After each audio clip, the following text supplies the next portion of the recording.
al-ayah wa kama qala nabiyyuna Muhammadin sallallahu alaihi wasallam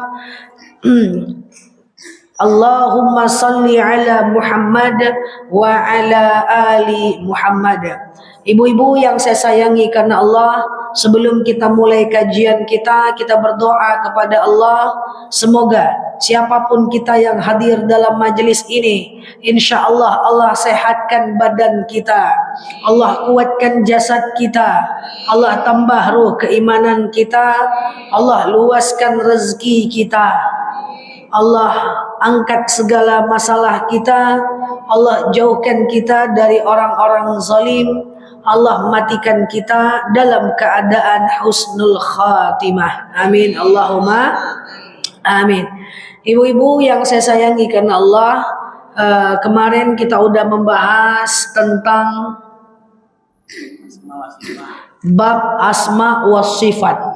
Maka hari ini insya Allah kita akan membahas tentang satu hal, tentang amalan apa sih yang diprioritaskan saat kita ini udah usia lanjut, udah usia senja, maghrib menjelang isya, ada sebagian isya menjelang subuh, ya kan? Kan amalan tuh banyak. Tapi amalan apa sih yang kita prioritaskan untuk kita yang berada di usia senja? Nah, apa yang mesti kita tingkatkan? Apa yang mesti kita hindarkan? Karena gini Bu, usia itu terbatas. Sementara amalan itu tidak terbatas. Saya sering bilang kepada jemaah, kalau udah usia-usia sudah senja, ndak usah tahu banyak ilmu kali. Cukup ilmu yang kita tahu adalah ilmu yang bisa kita amalkan saja. Ndak usah tahu kenapa orang mati pakai kain kafan, kenapa ada siang dan malam, Allah itu di mana. Tidak usah pikir-pikir begitu. Ya, justru kita harus belajar ilmu-ilmu yang bisa langsung kita amalkan.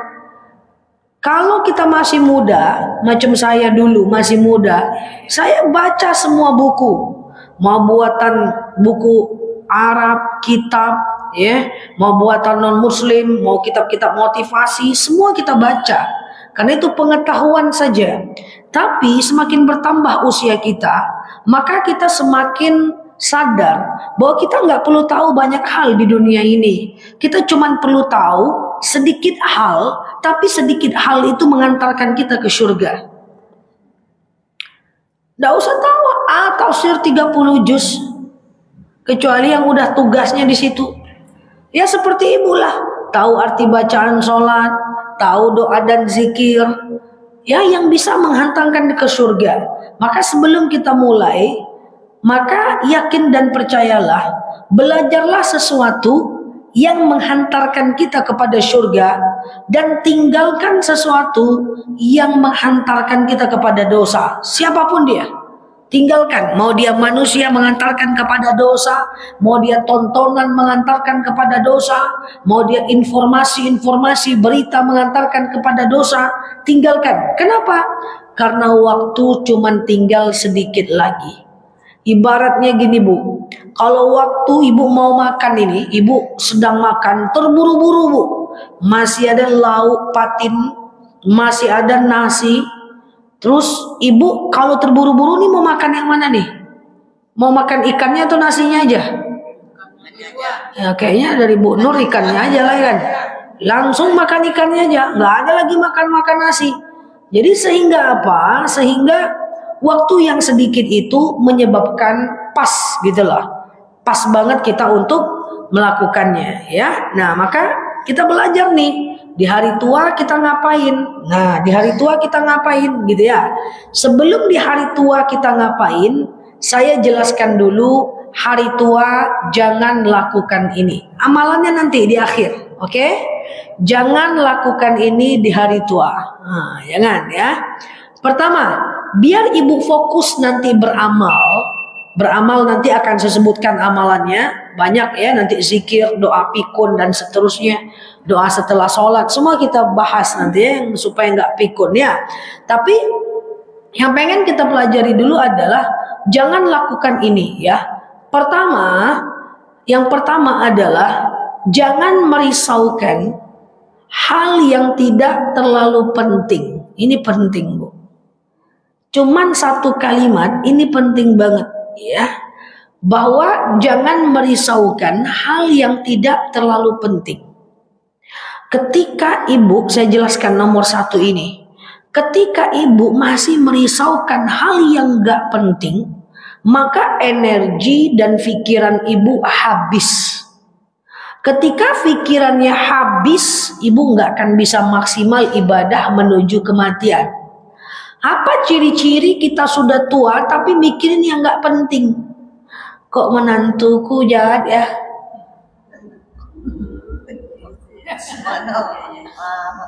Ngomongan orang nggak masalah kue. Apa? Kenapa? Ibu kemarin mengajukan masalah kue yang. Masalah kue, gitu kan? Contoh misalnya, yang nggak penting. Kok menantuku kayak gini ya? Ibati. Kok tetangga ngomong aku ngambil kue banyak ya? Surut hati. Oh, kok aku diomongin orang di kedai sayur ya? Sedih. Ibati. Kok aku nih nggak ngapa-ngapain kok dianggap jelek ya? Ibati. Itu jangan lagi. Nggak boleh itu. Mutlak itu. Dan saya tegas soal itu. Nggak boleh cintai diri, sayangi diri. Kita memang bisa ngomong di mulut. Saya nggak mikirin kok. Tapi hati kena. Nggak boleh. Itu bisa menghancurkan energi kita. Anak muda banyak yang kayak gitu. Dia nggak akan jadi orang yang maju. Dia nggak produktif. Ya, dia memikirkan itu. Atau nanti kalau aku mati, cemana anakku ya? Nih kalau aku mati, cucuku cemana ya? Kayak gitu ya? Ada rasa-rasa begitu? Namanya banyak harta. Terutama yang banyak hartanya. Bingung nih, terutama yang banyak harta. Kalau aku mati nanti, aku kasih tahu nggak ya Mas nih di mana? Kalau aku kasih tahu nanti belum ku mati dimasukkannya aku ke panti jompo. Itu hal-hal yang nggak penting. Nah ini nih, memang ya, mikir aja, nggak penting itu ibu pikirkan, selesai semuanya itu. Tuh. Ada anak sedikit gitu ya, memang anak ini kan tidak sama dengan yang apa yang kita pikirkan. Ada anak yang baik, ada yang enggak. Ada lagi orang punya anak 6, satu anaknya belum nikah, stresnya luar biasa. Ustazah, anak saya belum nikah, yang nomor 7, yang lain udah nikah, udah. Yang nomor 7 nih mana? Nomor 7 nih kenal dia sama ustazah. Saya tengok orangnya baik, solehah, dia belum nikah tapi dia baik. Yang ibu pusingkan tuh kalau dia belum nikah dia berzina, atau baru ibu pusing. Kalau dia baik ngapain ibu pusingin? Itu kan cakuang mato tuh. Cuma nama menghafal lagi. Yang dipikirkan yang nggak terlalu penting. Sama dengan ibu punya handphone, banyak kali isinya video-video, tentu loading lama dia, lola dia, lambat dia. Nah itu dia. Jadi sebelum kita belajar apa amalan di usia senja, belajar dulu. Pokoknya kalau ibu terpikir, istighfar, bangkit, lakukan hal yang lain. Temenung-menung, saya dapat curhat dari teman saya. Aku tuh sering temenung-menung, Nel, aku pengen rukyah lah. Kenapa kamu temenung-menung? Aku pikir aku udah tua, anakku masih kecil. Apa yang dipikir? Kerjakan apa yang bisa dikerjakan untuk mempersiapkan semuanya. Oke? Baru ke pasar kaget nengok orang masam kali mukanya sama kita. Bingung lagi, ya Allah, masam ya mukanya sama aku ya. Ibu hati kok, tak apa-apa. Dah, bisa itu? Harus bisa. Kalau itu harus bisa. Bukan manusiawi bisa kan? Kita sakit hati itu apa kita dapatkan namanya di orang sakit hati duluan kan manusiawi enggak. Jadi gini, kalau kita difitnah orang atau kalau kita digibahin orang, dizolimin orang gitu ya, kita sakit hati, sakit hati kita itu enggak harus itu manusiawi. Kaget boleh, sakit hati jangan. Nah, gimana caranya Ustazah? Karena kan rata-rata manusia, kita kan nggak pengen jadi orang rata-rata, Bu. Kan pengen jadi di atas rata-rata kan.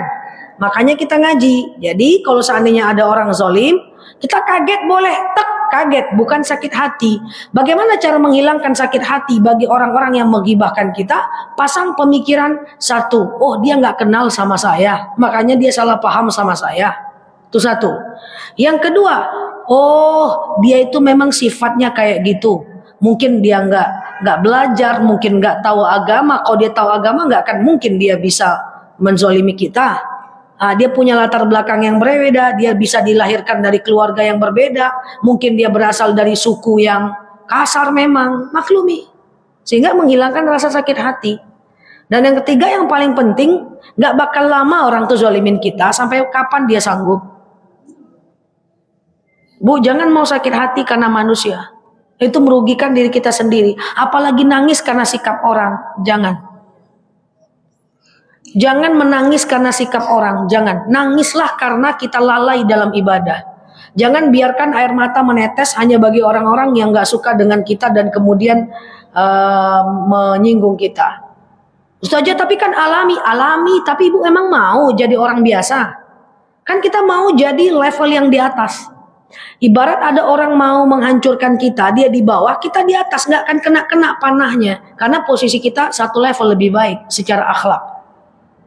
Selagi saya sering nasihatin teman saya begini, Bu Nur, udah kamu gak usah pikirin, kan gak ngaruh juga kamu dibilang kayak gitu, ngaruhnya apa? Terus dia bantah, wajarlah saya sakit hati, wajar saya kepikiran. Gak wajar kata saya, wajarlah selagi kamu masih bilang wajar, selagi gak akan pernah berubah.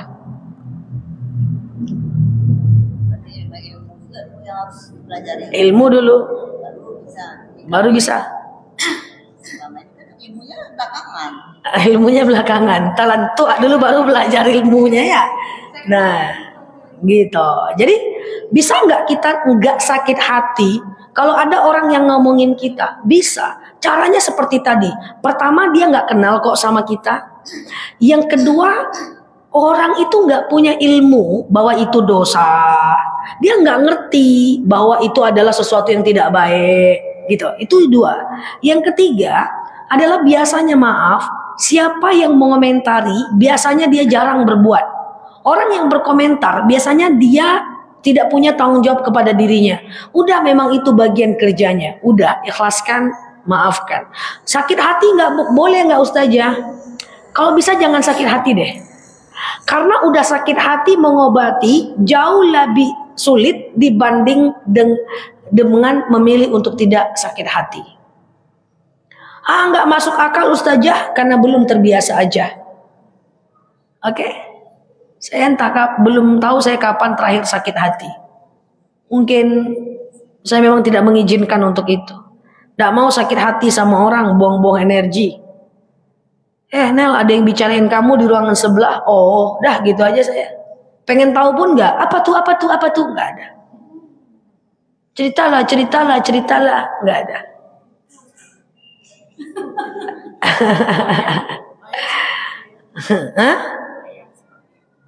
Ya ketika kita bilang apa tuh, apa gosipnya, ngomongin saya apa, gitu kan? Apa tuh, bercerita dia panjang, waktu kita habis juga. Ibu tahu nggak? Ini saya bukan menyatakan negeri orang lebih bagus. Kenapa kalau kita jalan ke luar negeri, dimanapun lah, ya, itu Bu, ketika dia berpapasan sama orang, kayak gitu ya, jatuh bukunya dia ambil, dia bilang sorry, terus dia pergi. Nggak sempet Bu dia marah-marah Bu. Kalau kita enggak, tersenggol sedikit, kepala apaan kan gitu kan? Kenapa bedanya begitu? Karena mereka itu punya waktu yang berharga. Daripada berkelahi-kelahi, bagus aku langsung ke kantor lagi. Saya pelajari banyak sekali teman-teman saya di luar negeri yang dia bangun jam 4, lalu kemudian jam 4 dia mau kerja di rumah orang, membereskan, maaf izin, kotoran kucing di rumah orang. Jam 7 dia numpang mandi di rumah orang. Jam 8 dia kerja jadi tukang buat kue di kantor orang, di perusahaan orang, sampai jam 12. Jam 12 lagi dia balik lagi ke rumah yang dia beres-beresin kucing tadi. Beres-beres rumah. Jam 2 dia balik, dia kerja lagi sampai jam 4. Jam 4 dia kemudian pergi kerja lagi part time di rumah orang lain sampai jam 11 malam. Bagaimana dia mau ngomong? Kepala apa kau? Mana sempat, dia udah ditunggu oleh kucing di rumah. Dia udah ditunggu on time harus ke kantor. Dia udah ditunggu di mana-mana, jadi nggak bakal sempet. Nah, terlepas daripada itu adalah sesuatu yang baik atau yang tidak.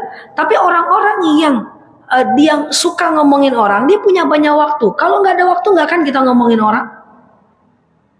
Nggak sempat. Nggak sempat lah. Waktu berharga. Ibu 1 jam itu Bu bisa ngerjain banyak hal Bu. Ya Allah, 1 jam ibu pakai ngafal coba. Cobalah ibu duduk di kerja sayur lama-lama. Pulang ibu, bagus tadi aku ngapal lagi. Udah hafal lah aku surat Ad-Duha. Saya begitu ketika saya misalnya nelpon, ngalur ngidul, tertutup baru saya sadar. Bagus tadi aku baca buku lagi gitu. Kadang-kadang kan khilaf juga, cuman jarang sih. Ketika sudah ada nih obrolan udah agak lain, biasanya saya alihkan, biar waktu nggak terbuang. 1 jam itu lama, sampai ibu ke Bangkinang tuh mah kalau naik mobil. Nah, jadi kan ini ndak mau belajar nanggung nanti aja lah udah mau zuhur, nanggung gitu kan, udah jadi. Oke, di usia senja. Pernah rasakan nanggung? Sering ya? Nanggung nanti aja lah. Ujung-ujungnya nggak ngelakukan apa-apa. Lewat sehari. Bentar lagi. 1 jam itu aja banyak sekali loh. Waktu panjang itu. 1 jam itu waktu panjang loh. Ya 1 jam lah ibu ke pasar kaget. Harusnya 1 jam jadi 2 jam. Kan buang waktu. Nah, hindari memikirkan hal yang gak berguna. Yang kedua, sebelum masuk ke amalan. Nah, ini udah klasik tapi kita ulang-ulang lagi gak apa-apa ya. Udah tua-tua gak usah lagi ngomong-ngomongin orang. Kalau ada yang ngomong-ngomongin orang nih, saya cubit betul-betul ya. Gak ada lagi. Sikit pun gak boleh kecuali mencari solusi. Saya jelaskan efek sampingnya. Gak jadi masuk surga kita kalau ngomongin orang. Gak bakal bisa. Kenapa saya gak bakal bisa? Ada 2 kaidah. Yang pertama, Bu apa namanya? Ketika Bu Nur dan Bu Devi ngomongin saya sebagai orang yang diomongkan. Itu dalam hadis riwayat Muslim jelas dikatakan bahwa ketika saya diomongkan oleh mereka, maka seketika pahala mereka buat saya. Tapi seketika mereka tidak ada pahala, maka dosa saya mereka ambil. Paham nggak? Ada gini nih. Kalau Bu Nur dengan Bu Devi menceritakan saya, seketika dosa mereka bertambah kuadrat dan pahala mereka buat saya. Seketika pahala mereka buat saya. Seketika mereka ternyata banyak dosa dan tidak ada pahala, maka dosa saya yang ditransfer ke mereka. Hadis sahih.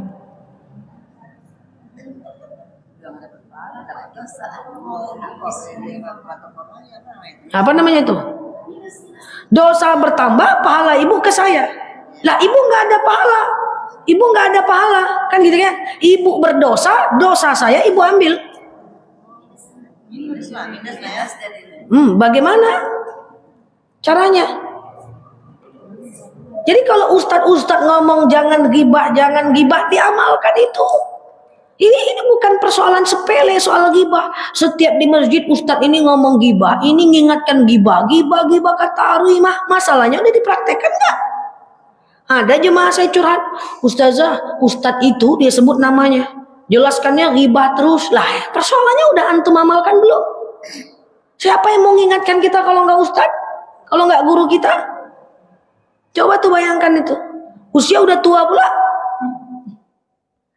Ghibah. Nah yang apa? Setelah ghibah itu saya langsung sadar kan, langsung tobat. Nggak bisa bertobat, minta maaf caranya. Oh iya sama yang tadi. Minta maaf caranya. Atau nggak ghibah sudah jadi misalnya buat kita misalnya. Tapi kita bukan nama orangnya. Misalnya itu jadi gini, kan bisa kita sebut nama orang. Boleh pelajaran juga buat kita. Kalau sebagai pelajaran pakai nama nggak apa-apa, itu bukan ghibah, itu islah. Itu mencari perbaikan. Sekarang Bu Nur cerita dengan Bu Devi. Aku nggak sebut nama ya, aku nggak sebut nama. Jadi ada orang tuh begini, ya nggak usah kau sebut nama lagi. Aku taunya orangnya, riba. Ngarang-ngarang aja. Nah. Apapun itu, mau kita bikin video, kalau online, mau kita live, kita ceritakan orang, semua penonton tahu siapa yang kita ceritakan. Kita tak sebut nama. Karena sebut nama kena pasal KUHP. Tidak disebutnya nama, dia cerita-cerita, riba berjemaah. Ngomongin yang di YouTube itu sama. Komentarin, misalkan ada berita kemarin. Selagi dia tidak menghancurkan agama kita, udahlah, ibu fokus aja lah ibadah. Dan banyak-banyak kali gaya hidup ini lagi. Tapi kalau dia menghancurkan agama kita, ya kita serang. Ya kan, misalnya dia kafir harbi gitu kan, yang memerangi agama Islam. Oke. Apa efek yang kedua Bu Nur? Kalau Bu Nur ceritain saya ke Bu Devi. Dalam dalil Al-Hujurat dikatakan, ayuhibbu ahadakum ayyakula lahma akhihi maitan fakarihtumuh. Nanti ketika Bu Nur dan Bu Devi menceritakan saya, maka Allah akan mengganti di akhirat nanti maitan fakarihtumuh. Akan maaf izin ya, maka orang-orang yang kita gibahi, ya, saya tadi yang digibahi, nanti Allah Subhanahu wa taala akan menyediakan bangkai saya dan disuruhnya Bu Nur memakan bangkai itu oleh Allah Azza wa Jalla walaupun Bu Nur nggak suka. Maitan fakarihtumuh. Begitu kondisi di neraka, bangkai. Jadi sebanyak ini orang yang kita gibahkan berserak-serak bangkainya kita makan. Al-Quran itu makan bangkainya.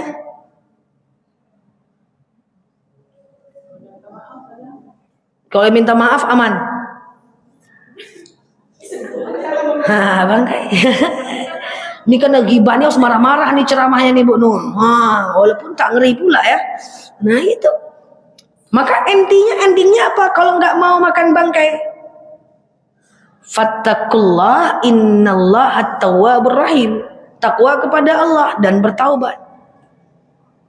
Nah jadi udah tua-tua nih, jangan ngomong-ngomong orang juga lagi di kedai sayur.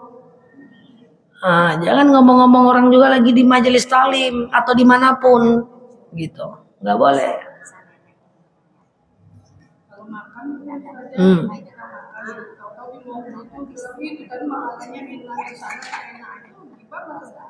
Ghibah?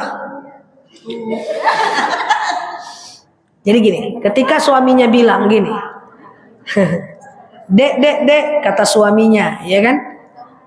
Kita makan di pecel lele itu yuk. Terus apa kata suaminya? Apa kata ibu? Bang, itu nggak enak bang. Lauknya nggak mantap. Tukang masaknya masam mukonya. Lah 2 hari nggak mandi nampaknya bang. Ghibah nggak? Ghibah. Masa nggak boleh saya bilang makanan itu nggak enak Ustazah? Pakai cara lain lah. Dek, makan situ yuk. Bang, aku lebih suka yang itu bang. Lagi pengen yang itu. Kan bisa. Tanpa menyebutkan kesalahan orang itu.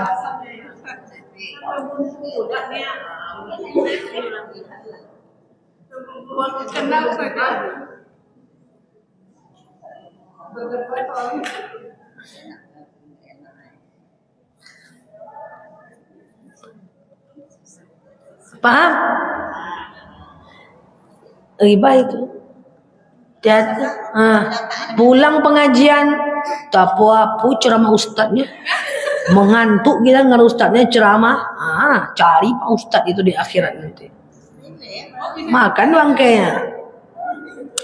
Kok tak boleh. Simpan dalam hati udah. Kalau kenyataan tuh ghibah Bu, kalau nggak kenyataan fitnah Bu. Ustazah kan kenyataan makanan tuh nggak enak. Kenyataan ghibah itu menceritakan sesuai kenyataan. Iya, kalau nggak sesuai kenyataan lebih parah lagi besti fitnah. Nggak boleh kan kalau makan itu kalau nggak enak. Jadi ya. Kok berkelahi pula? Nah itu. Jadi kalau ada makanan, nikmatilah makanan itu. Makruh mengomentari makanan tak enak. Nanti khawatirnya kita jadi tak bersyukur. Makan sate enak lagi yang di situ, nggak bersyukur kita. Makan sate nih kalau ada kerupuk lebih mantap kok, tidak bersyukur kita. Makan soto kurang pedas, kalau ada cabe mantap kok, tak bersyukur kita. Ya betul kan Pak Ustadz suka bilang, man kana yu'minu billah wal yaumil akhir falyaqul khairan aw liyasmut. Ngomong itu yang benar-benar aja, kalau enggak ya diam. Semua nak diomongkan, bakso, soto, miso, sate.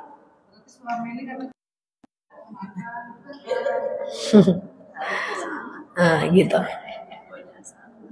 Jadi gini, saya pernah makan di sebuah rumah makan, maaf izin, bukan sekali 2 kali Bu.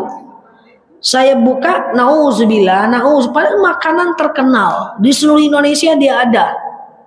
Ini makanan ini bukan makanan lokal. Saya buka, saya tengok, ternyata ada macam ulat gitu ya. Apa yang saya lakukan? Saya tak bilang ke kiri kanan teman-teman saya, tidak. Woi, ada ulat. Nggak bisa kayak gitu. Saya pergi ke kasir, Pak, sini dulu Pak. Saya bisik, Mbak, di dalam ayam saya tuh ada ulat Mbak. Mbak ambil, Mbak ganti baru. Jangan ada yang tahu. Lain kali kalian baik-baik masaknya. Oh iya Bu, teman saya pun tak tahu kejadian itu. Sampai sekarang saya tak sebutkan tokonya yang mana. Begitu, nggak boleh ngomongin orang. Kan kenyataan Ustazah, ini nggak diviral-viralkan biar usaha orang jatuh. Berdosa itu, ngeri gimana-mana dosanya itu. Pahala macam banyak aja, pahala tak cukup lah, malah bikin dosa. Hah? Langkah apa?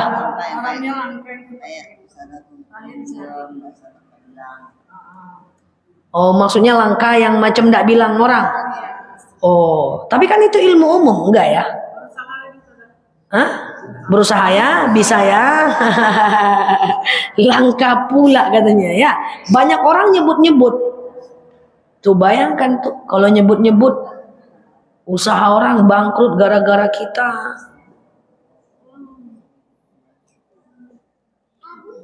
Kayak gitu misalnya kan. Pernah makan di sebuah tempat makan sama keluarga. Wah, jus, es teh, semua cappuccino, semua lengkap. Dibawa satu tampan. Biasa sama kawan-kawan saya makan snus. Kena handphone saya semua. Kawan saya berdiri dia mau kejar katanya atasannya. Memang saya tarik kerah bajunya. Duduk. Kenapa ini orang masih training loh? Kalau ini jatuh dan kamu bilang ke bosnya, ini orang diberhentiin, siapa yang ngasih maknya makan? Siapa yang ngasih anaknya makan? Dia lagi kerja, dia training loh. Nggak boleh. Oh, tapi kan salah, nggak boleh cakap gitu. Udah kita tinggal kalau minta ganti, suruh dia bereskan, pesan lagi. Nggak boleh sama orang tuh pokoknya nggak boleh nyakitin. Coba kalau kita protes dia diberhentikan kerja. Nyari kerja bukannya susah. Bukannya mudah, susah. Gimana kalau dia punya orang tua sakit di rumah yang mau dia nafkahi, kalau dia masih lajang? Gimana kalau seandainya dia punya anak di rumah? Nah, enggak boleh serta-merta orang salah terus kita langsung marah-marah. Ingat ya, enggak boleh nyakitin hati orang lain. Udah senja. Gitu ya. Nah, ini dia. Ya, jangan ngomongin orang. Ada apa? Ada yang ragu? Jadi kalau makanan jatuh atau misalnya ada sesuatu yang nampak salah orang, tutupkan.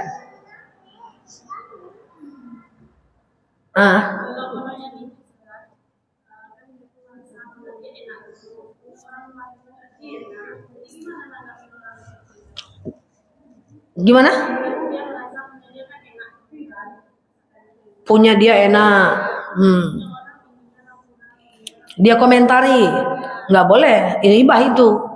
Kalau masakan kita enak gitu ya, lalu kemudian masakan orang kita ngomong-ngomongin, masakan orang nggak enak kita omongin, jangan, nggak boleh, itu ghibah. Seandainya dia ceritain masakan orang, nah. Oh, kita pergi arisan, terus ada orang yang bilang ke kita, ini makanannya nggak enak. Gimana cara kita nanggapinya? Makan aja lah bu, enak tuh nyo. Itu aja susah.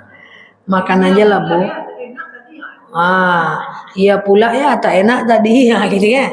Nah tadi kita lanjut, ketika Bu Nur dan Bu Devi menceritakan saya, apa yang harus saya lakukan? Yang saya harus lakukan adalah mendoakan mereka agar mereka berubah. Allahumma gfirli walahum, ya Allah ampuni dosaku dan dosanya. Jangan malah menambah-nambah. Ya Allah, kata ceramah ustazah, kalau orang itu menceritakan saya, maka pahala saya semakin banyak, dosa saya berkurang. Buat mereka menceritakan saya terus tiap hari, ya Allah. Mental saya udah kuat digosipin orang, ya, karena udah belajar dari ustazah Nela. Ya Allah, semoga mereka menceritakan saya terus, ya Allah. Nggak bisa juga kayak gitu. Nah pas jalan di depan toko, Bu Nur, Bu Devi, ceritakan aja aku terus, biar aku banyak pahala.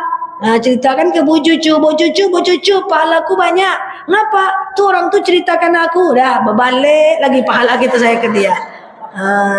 Bolak balik lah, bingung malaikat menghadapi kita. Astagfirullahalazim. Nauzubillah, jangan punya sikap kayak gitu, ndak baik. Nggak usah ngomentari orang, fokus aja ibadah dengan tugas kita. Kerjaan kita aja banyak belum kita selesaikan. Iman juga masih kurang. Ya, silakan Bu.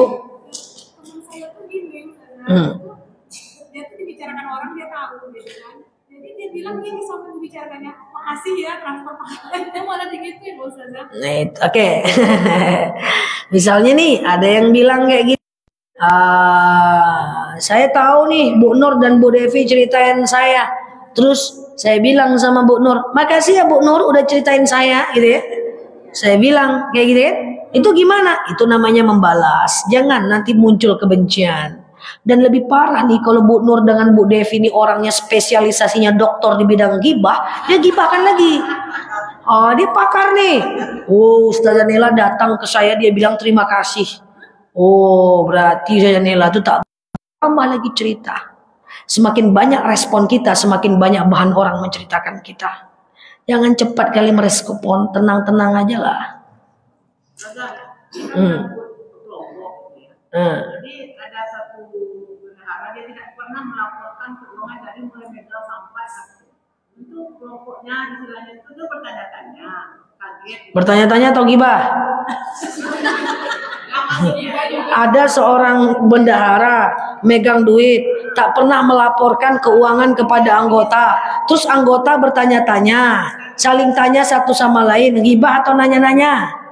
Ini berapa uang kasih nggak ini, mana perempuan nggak ada, dia gitu aja caranya kayak gitu. Jadi tentu antara kelompok ini itu kita. Oke, baik. Orang ini yang minta istilahnya, mana selama ini kita tahu maksudnya kan maksudnya gitu. Akhirnya dia keluar dari grup gitu. Oke. Ada seorang bendahara yang seharusnya karena itu uang bersama, dia memberikan laporan kepada anggotanya, kepada orang itu, ini uang segini, untuk ini segini, untuk ini segini. Tetapi dia tidak melaporkan nih, ya. Lalu kemudian ada satu orang yang nanya, ada satu orang. Oke, udah ada satu orang yang nanya, mana nih laporan keuangannya nih, kayak gitu ya. Lalu dia bilang nggak ada laporan-laporan. Yang penting apa katanya? Pentingnya waktu masuk bisa masukkan kita taruh rumah nanti dipotong lagi. Kami bilang Oke, pokoknya nggak bisa begini begitu.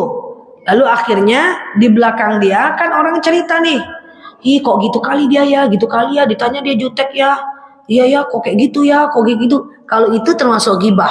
Kalau sekedar ngomong, kok gitu ya, sakit hati aku, jahat kali dia tuh, dulu bapaknya kayak gitu juga tuh, waktu jadi RT, ya itu gibah. Tapi kalau ngomongnya cuman kayak gini, gimana tuh ya, apa solusinya sekarang nih, apa nih? Nah, oke, salah satu dari kita harus berani bertanya empat mata dengan dia. Dan boleh menceritakan kepadanya bahwa ada kegelisahan di bawah. Tok tok tok, bu, saya ngomong baik-baik bu. Di bawah itu gelisah bu. Daripada ibu nanti dipandang jelek, lebih bagus ibu laporkan aja bu. Nah, kan kasihan juga ibu, saya kasihan sama ibu. Kalau ibu dipandang jelek, laporkan aja bu, biar ibu aman. Biasanya kalau dia orang yang tak baik, kalau gitu peganglah sama kalian duit sendiri. Nah, pegang aja, ganti bendaharanya. Tapi caranya seperti itu. Ini waktu itu lapor kabar, ini orang banyak, nanti gimana kalau dia marah, mau marah aja sama orang. Akhirnya dia keluar dari grup, berarti kan Bagus, dia keluar dari grup, bagus, berarti orangnya nggak baik. Ganti bendahara. Nah, jadi istilahnya ada pula latar wasit orangnya. Dulu gitu juga ada satu lagi kelompok pecah juga ya, gitu gimana? Intinya kalau ada solusi yang dilahirkan, itu nggak ghibah. Tapi kalau solusinya itu tidak ada yang dilahirkan, kalau ada solusi itu islah. Kalau nggak ada solusi yang dilahirkan, itu ghibah. Artinya dia keluar diserahkannya uang semuanya, dia ada satu lagi, dan keluar dari grup. Di grup juga jangan banyak-banyak kali. Grup.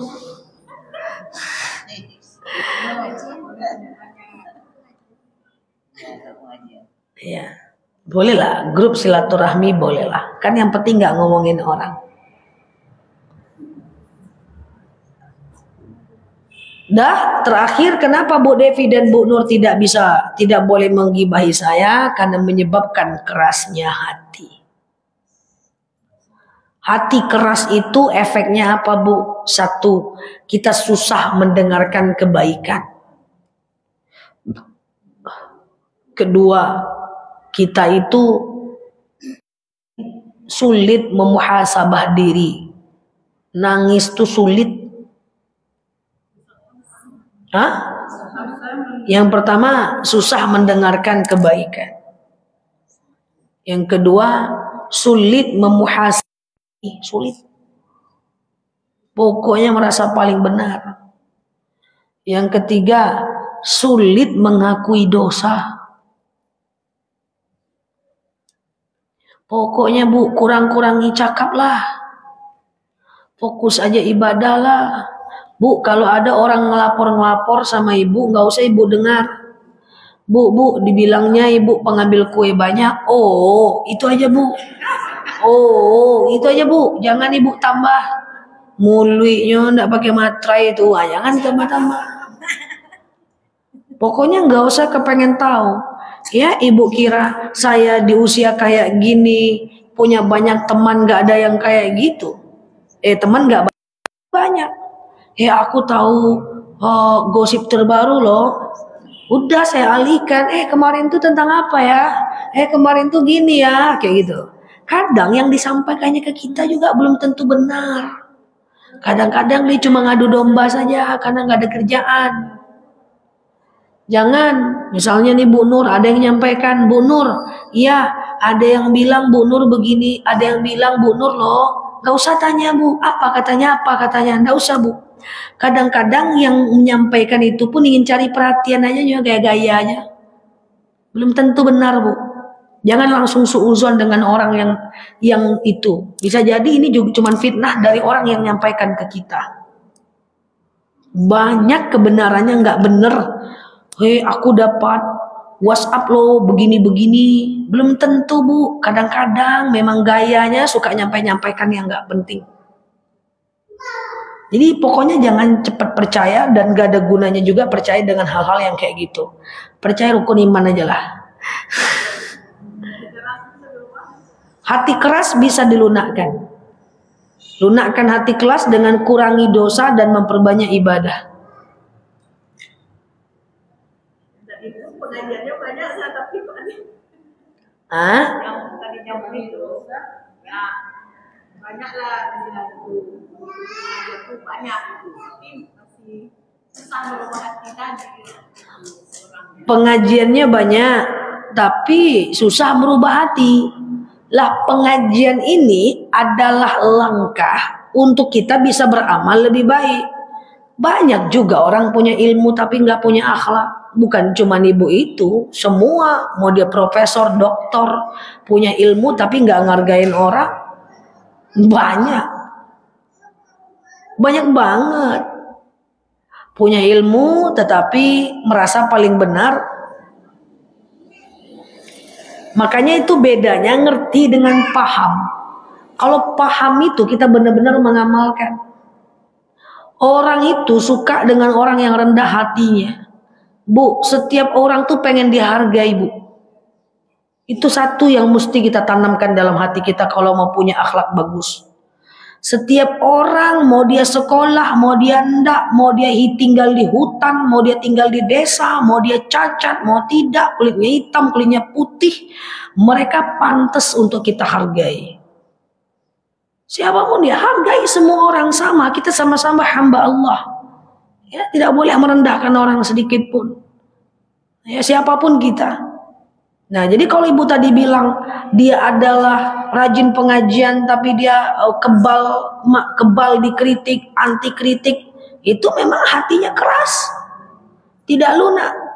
Tapi kalau orang hatinya lunak, dia akan menghargai banyak orang. Sehingga orang tuh kalau dekat dia senang. Walaupun dia tak sekolah. Gitu lah. Ya, pokoknya setiap hamba Allah itu layak untuk dihargai. Walaupun dia non-muslim sekalipun. Selagi dia tidak memerangi agama Islam, maka dia berhak kita hargai. Dulu pernah mendengar sama Ustazah, dengan berpuasa sunnah bisa Betul. Kemarin bisa. Jadi kalau ibu mau mengurangi dosa di masa lalu gitu ya, maka caranya adalah pertama perbanyak istighfar. Jelas dong. Istighfarnya apa? Astaghfirullahalazim alladzi la ilaha illa huwal hayyul qayyum wa atubu ilaih. Oke? Yang kedua perbanyak sholat taubat. Sengaja aku sholat sunat taubat 2 rakaat sunnah atasku karena Allah. Oke? Nanti setelah salam istighfar banyak mohon ampun kepada Allah. Nomor 3, perbanyak melakukan puasa sunnah. Otomatis Bu, kalau kita puasa walaupun kita ndak mohon ampun ya Allah, mohon ampun ya Allah, mohon ampun, walaupun kita ndak ngomong gitu, kita puasa aja, secara otomatis itu menghilangkan dosa. Apa tadi yang pertama? Istighfar. Yang kedua, sholat sunat taubat. Yang ketiga, perbanyak puasa sunnah. Puasa sunnah itu dia fungsi 2 Bu, menambah pahala dan mengurangi dosa. Jadi kalau orang yang punya duit, dia kalau udah merasa berdosa, dia pergi umroh aja udah mohon ampun di sana. Nah bagi kita yang nggak punya waktu dan mungkin belum rezeki berangkat gitu ya, atau kita punya uang tapi kita belum ada waktu untuk berangkat gitu ya, maka berpuasalah caranya kalau lagi merasa banyak dosa. Berpuasa sunnah. Dan kemudian yang keempat terakhir, supaya berkurang dosa kita itu, yang dosa-dosa yang pernah, kan kalau udah tua nih kita gugurkan dosa, kita banyakkan pahala kan. Maka caranya adalah ucapkan mohon maaf lahir dan batin kepada orang-orang. Kan kita ke masjid nih, mohon maaf lahir batin ya, maaf lahir batin ya, maaf lahir batin ya. Makanya kalau menggosipkan orang yang ada di masjid aja. Salah ya. Kita gampang. Mohon maaf lahir batin. Ini yang digosipkan orang-orang artis, gimana minta maaf?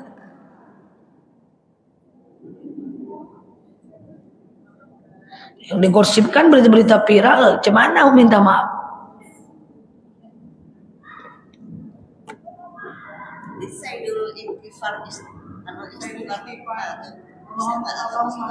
Kita bacakan katanya cukup pagi dan sore aja udah dosa. Boleh, tapi dosa kecil ya. Dosa kecil ya.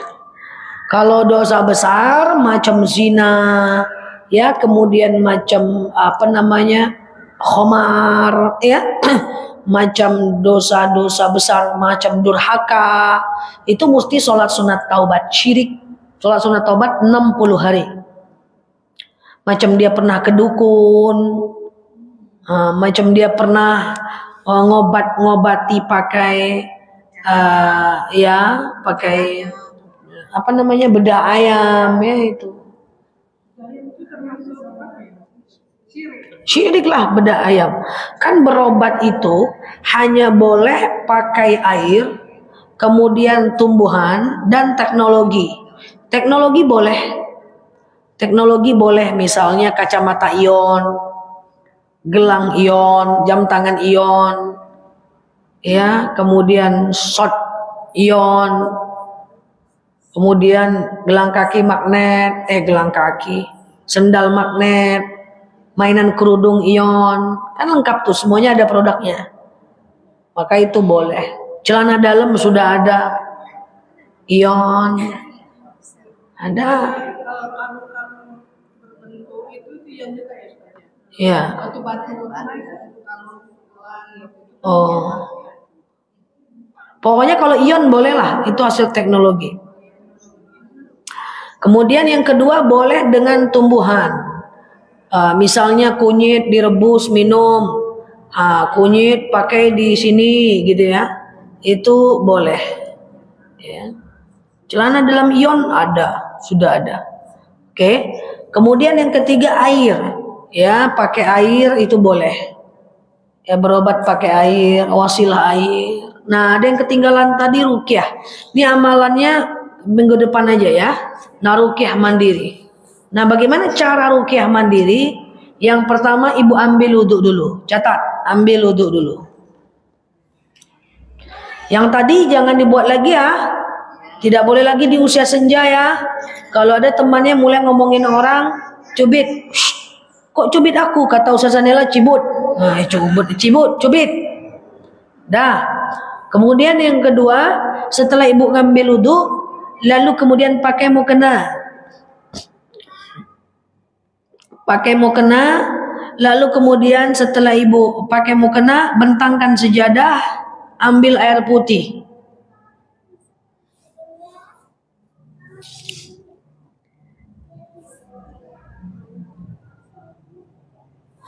Bentangkan sejadah, ambil air putih kan?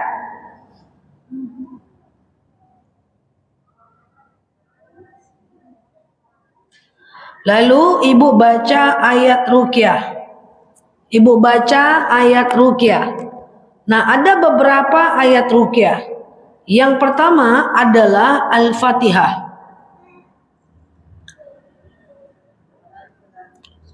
Catat dulu ayat-ayatnya. Yang kedua adalah ayat kursi.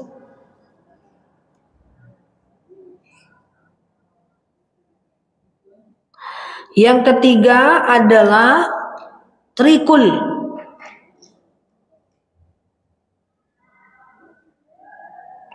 Yang keempat adalah Al-Baqarah 1 sampai 5.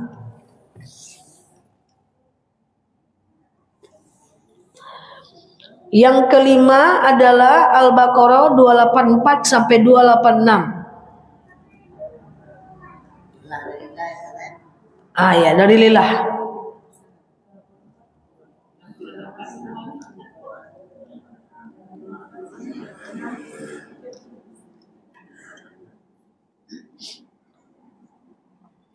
Pertama ngapain tadi? Ambil wudhu. Oke. Setelah ambil wudhu, pakai mukena. Lalu setelah pakai mukena, lalu kemudian ambil air, bentangkan sejadah. Kemudian ambil air putih, letakkan di depan kita. Lalu kemudian setelah itu ibu baca Al-Fatihah, ayat kursi, 3 kul, Al-Baqarah 1 sampai 5, Al-Baqarah 284 sampai 286. Baca. Berapa kali terserah ibu aja. Sampai mana ibu kuat. Baca, setelah baca ambil airnya. Ambil air, hembus. Dah, lalu diminum. Atau kalau nggak mau pakai air, cukup ibu hembuskan tangan, lalu usapkan ke seluruh tubuh yang tampak. Kalau ada problem sikit, palingan mual-mual sikit aja, pusing-pusing sikit aja. Setelah itu nggak apa-apa.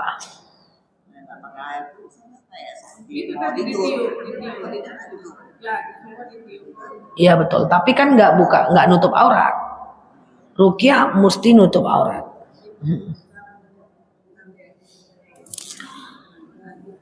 Amalkan aja lah tiap sekali seminggu, setiap Jumat, biar hati lebih tenang, ya. Hah? Nggak, amalkan sendiri. Kapanpun boleh. Di airnya masukkan ke air mati sebagian ada yang minum, sebagian Enggak ada manfaat. Enggak sih. Mandi keberatan. Enggak. Tak betul pula, nanti syirik lah.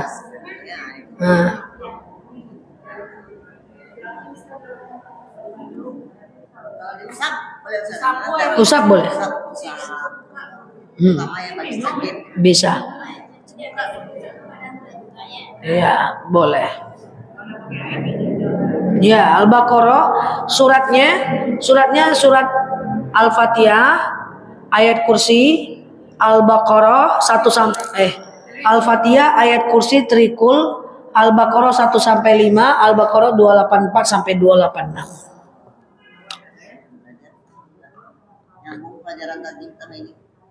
Nyambung ya?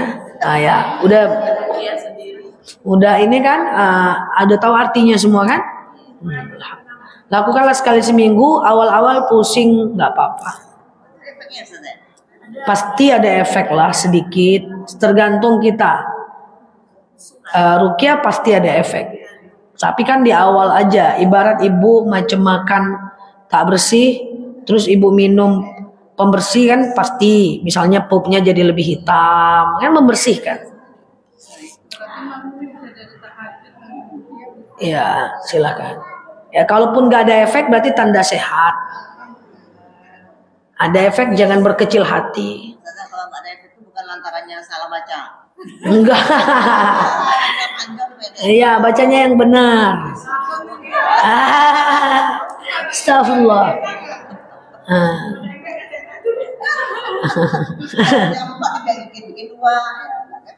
Ya, itu sebenarnya satu kali nggak apa-apa, tapi mau diberkali-kali juga nggak apa-apa. Satu kali baca nggak apa. Yang tadi nggak harus berurutan. Enggak, kalau ibu masih kuat baca lama-lama, banyak-banyak bisa, atau satu kali trip juga nggak apa-apa. Oke? Pokoknya sudah waktunya kapan aja. Kapan aja. Afdol Jumat. Afdol Jumat. Iya.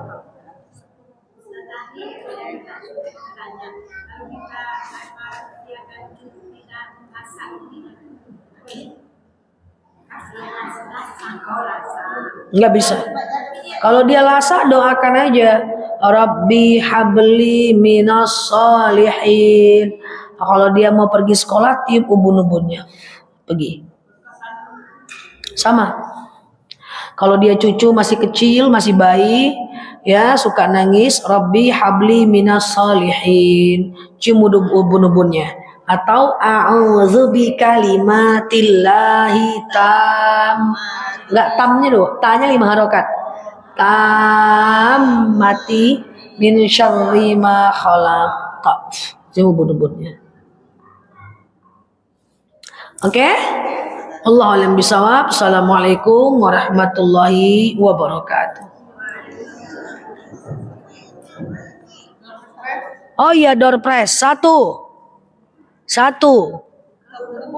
Tutup buku. 1. Jelaskan 2 efek ghibah. Ya. Apa? Hati keras, terus tidak menerima kebenaran, merasa benar sendiri. Yang kedua, dalam surat apa kita memakan bangkai saudara kita sendiri? Iya. Nomor 3.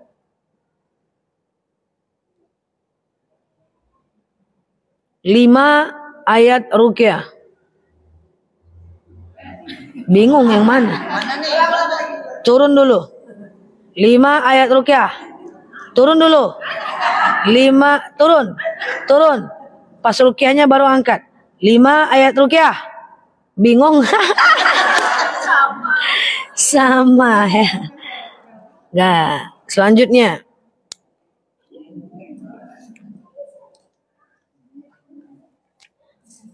Poin 1 tentang yang tak boleh dilakukan di usia senja. Jangan banyak ngomong orang. Poin 1